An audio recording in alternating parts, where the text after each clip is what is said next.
জামায়াতের অনুগ্রহ ছাড়া বিএনপির ক্ষমতায় যাওয়া অসম্ভব ছিল। শিবির সভাপতি সাদ্দাম,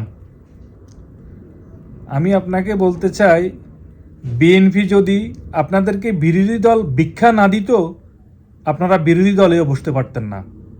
আপনারা ছাগলের 3 নম্বর বাচ্চা হয়ে থাকা লাগতো, যেটা বিএনপি আপনাদেরকে ভিক্ষা দিছে।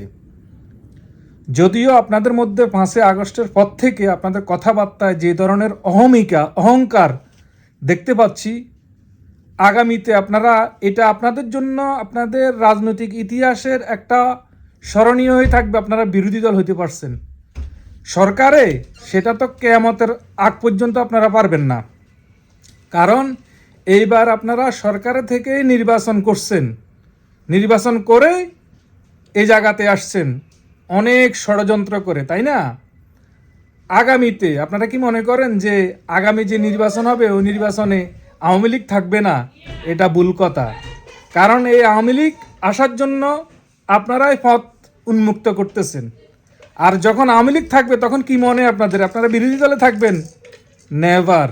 আপনাদের অবস্থা হবে হয় ছাগলের 3 নম্বর বাচ্চা, নয় 4 নম্বর বাচ্চা।